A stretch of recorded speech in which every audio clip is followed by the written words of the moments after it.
Hey guys, good to see you tonight. We're actually getting ready to film a send-off Pat that you'll see at some point in a future upload on the channel. But thank you to Bruce and Cindy from Oregon. I guess it's Oregon if you live there, but it's Oregon to me because I'm on the East Coast. But thank you so much for the Mount Hood's Corvette hat. Look at the mountain there. Is that awesome or what? Oh, that's great. Thanks for the referral too. Again, that in a future upload. Let's talk though about our recent upload, our huge, it bothers me having those long uploads on Coffee with Conti. I'm so comfortable sharing information with you guys in conversation. Sometimes I get carried away and edit and I'm like, oh my God, that was 37 minutes long. And some of you guys didn't even care. I got to remember that I am broadcasting to a mature audience that will sit, watch, and listen. Now, if you didn't get a chance to finish that up, please go back and finish it. There's some great stories in there. All New York Corvette send-off Pats. I mean, Chris's wife, well, she picked the color of his Corvette. And you'll find out why Steve had a Corvette many, many moons ago, but he only had it for 2 days. He's excited about his 2024. And also, I filmed it. I didn't edit it and put it in on Sunday's show again because I was so conscious about the time, but I did have a resolution to what happened to that lady that got yelled at from her husband because she ordered him a Corvette for Christmas. What a freaking jerk. Anyways, what had happened was a bad situation. She called me after Christmas. She was still in tears. I asked her if she was okay. She said she was. The car was already titled. The bank contract was already cashed. It did cost her a little bit of money. Again, we got it handled. We got the car back, and I hope that she got rid of that guy. I really do. Wow, that was a tough situation. But there was a lot of fun moments, a fun little backdrop. Again, yesterday's Coffee with Conti. There's a link in the upper your right-hand corner, and there's a link down below in the description. Thanks for joining us tonight. Don't forget, next Sunday on Coffee with Conti, I'm going to talk about my car, the year anniversary of my 2023. And I want to give you guys some real honest-to-goodness feedback. I've had both cars. I've had a non-Z51 hardtop convertible, and now I have the 23 Z51 convertible. How many miles do I have in the car? What accessories have I done to the car? And there's been a bunch. And what do I plan to do to the car? I'm still going to do stuff to the car, and I'm going to have fun sharing and promoting Corvette, the lifestyle, and just giving you guys feedback on things that I have in my car that you may want to put on your car. And I'll give you one spoiler. If you've been watching, I did the clear engine cover on my hardtop convertible. I still have the engine cover where you can see the engine, but I've upgraded it thanks to Corey and the staff at Paragon. That'll be shown to you guys on this coming Sunday's Coffee with Conti. All right, enough about my car. We're going to show off your cars. Your beautiful rides are coming up tonight after Tech Tuesday.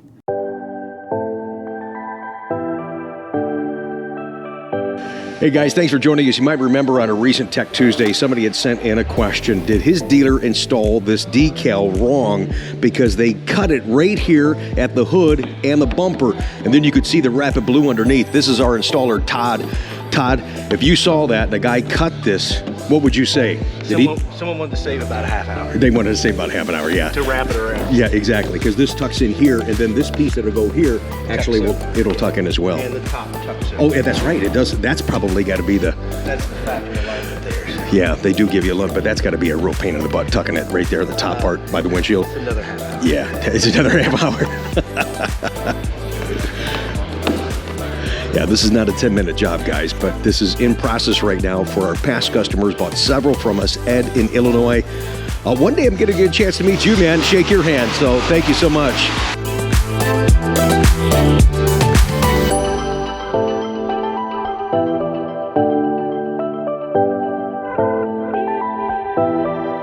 Well, good morning to you. Good morning. Good evening to you guys. I say good morning because we're recording this in the morning because actually right now on this particular Tuesday, Chuck's on vacation, so thanks for taking the time to do a Tech Tuesday. We told you guys we do one each and every time that we possibly can. Last week was a fun show. Thanks again to Todd at Esoteric for the hands-on talking about PPF, going over your stripes and how you could most likely potentially damage it years down the road, but you're protecting the car. Check out that video, link down below, one in the upper right-hand corner. We got some beautiful rides coming up for you right now with some of your questions and hopefully answers that help you in your Corvette ownership.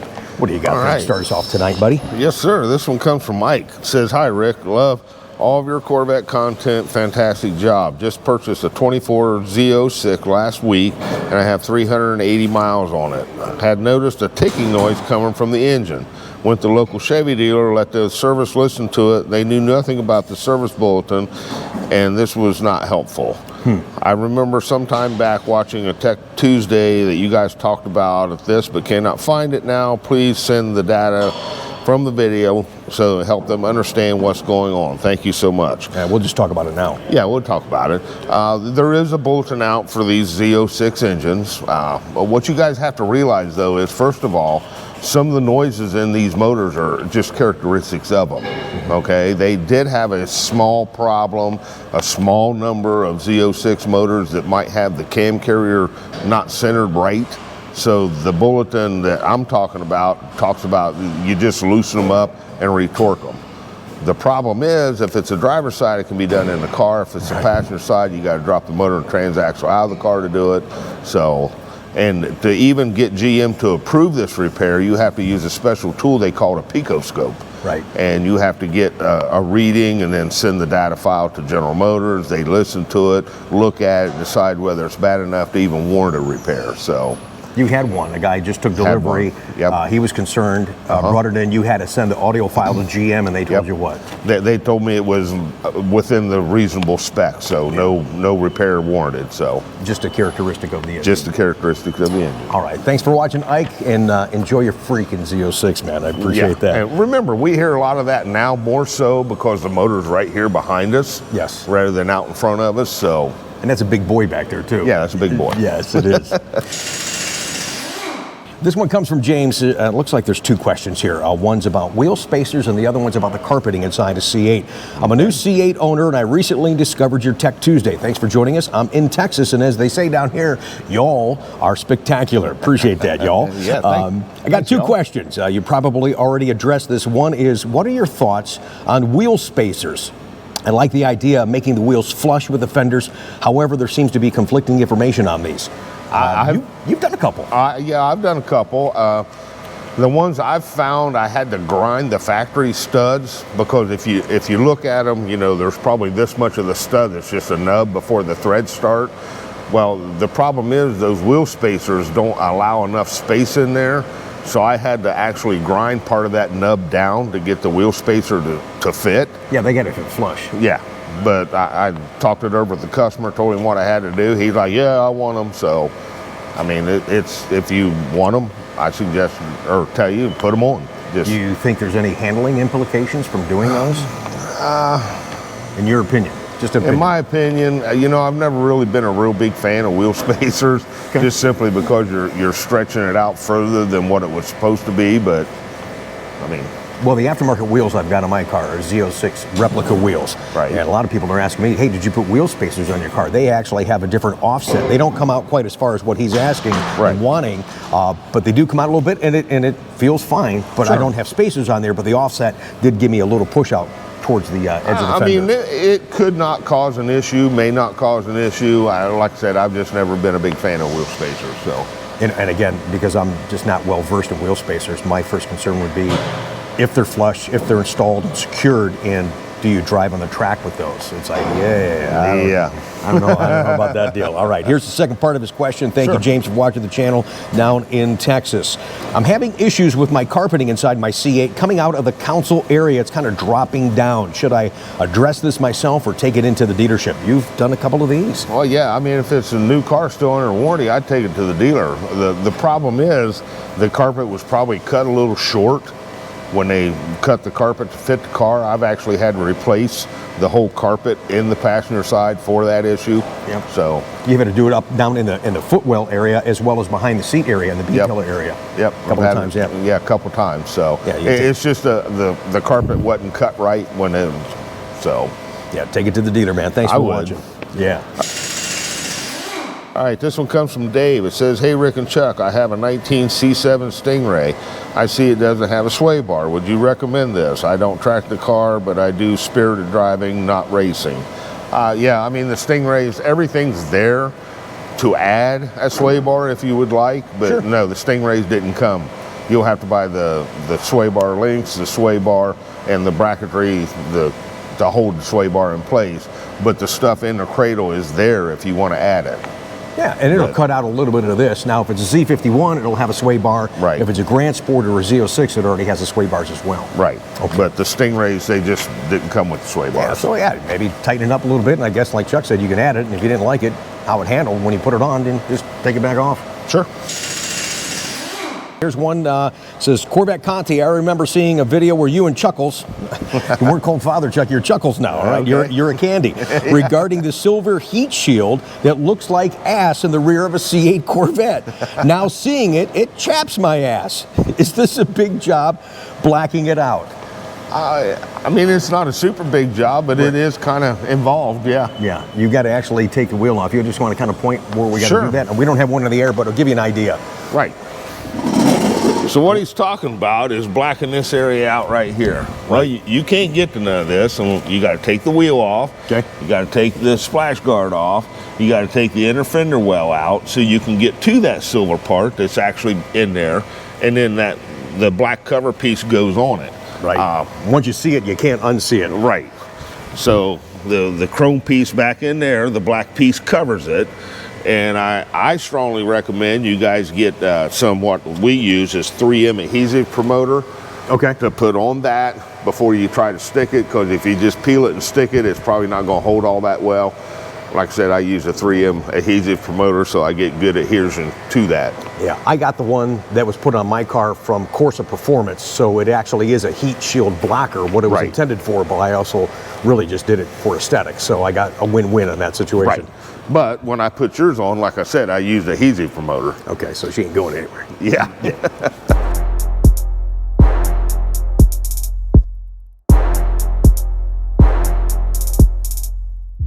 All right, this one comes from Frank. It says, hi Rick and or Chuck, am I able to program my own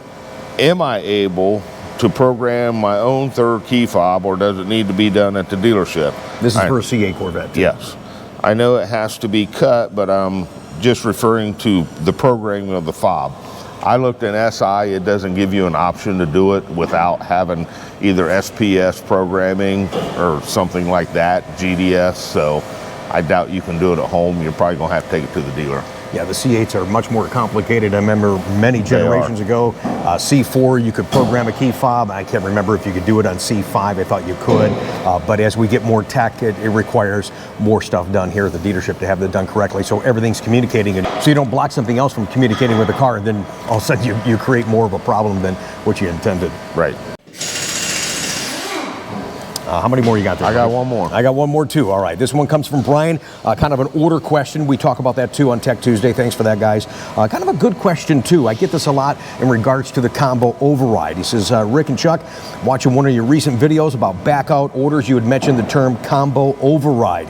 I was curious what that is and if it'll apply to an order I want to do in 2025. I want to do the body color accents on a Riptide blue car, but I want to make them torch red. Can you do this?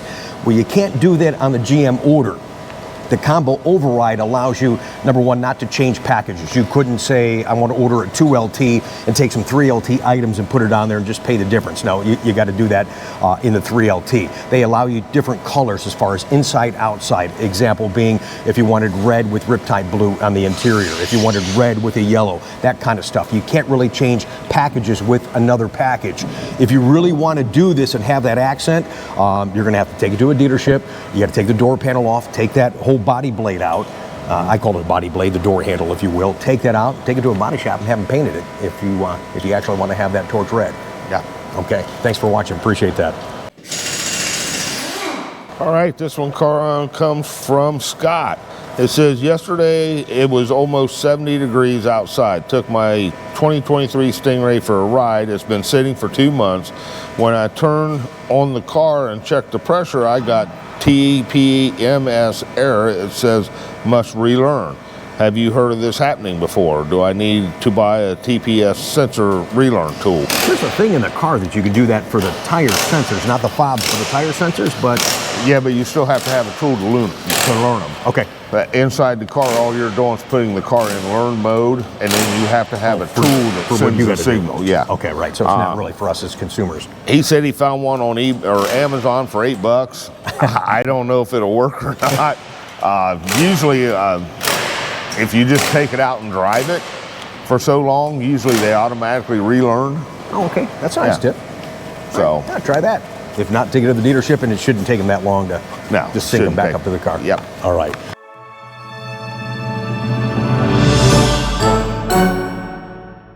And real quick, before we wrap up tonight's Tech Tuesday, thanks again for joining us. You want to address something that we talked about on last week's Tech Tuesday, something I'm going to be putting on my car, you just put on a customer's car. Right. Well, we just had a Tech Tuesday question last week about a gentleman that took his car in to have the Carbotech brakes and gyro discs on it. And supposedly the dealer had a problem, went down the rabbit hole.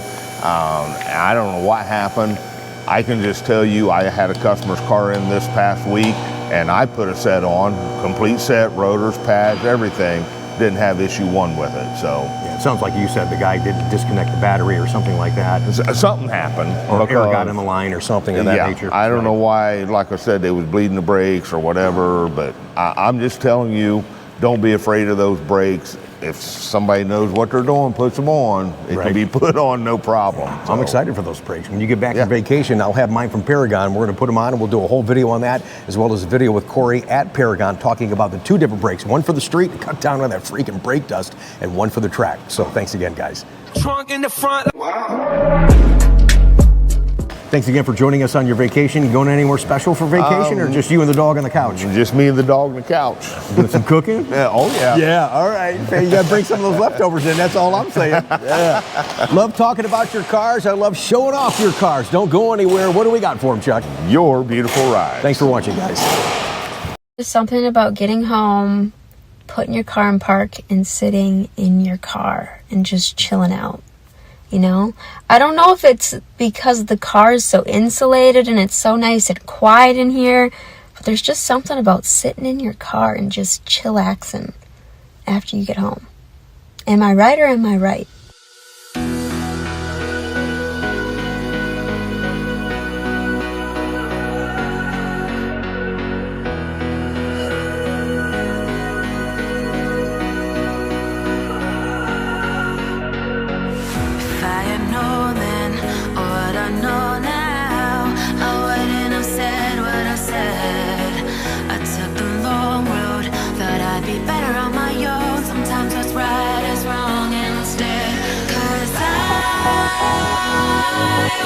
Too young, and I didn't understand that you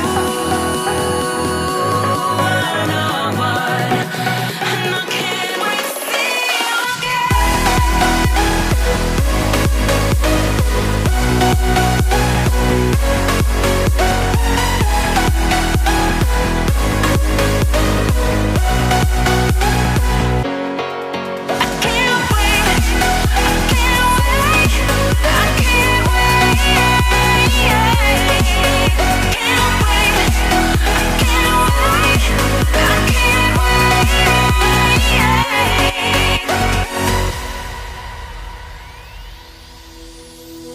hindsight is fleeting, oh, and your heart's bleeding, and all you can see is red, till you discover it is within each other to forgive and make amends. If I had known then, or what I know now, I wouldn't have said what I said. I took the long road, thought I'd be better on my own. Sometimes what's right is wrong instead, 'cause I was too young, and I didn't understand that you were the one, and I can't wait to see you again. Oh, I can't wait, I can't wait, I can't wait, 'cause I was too young, and I didn't understand.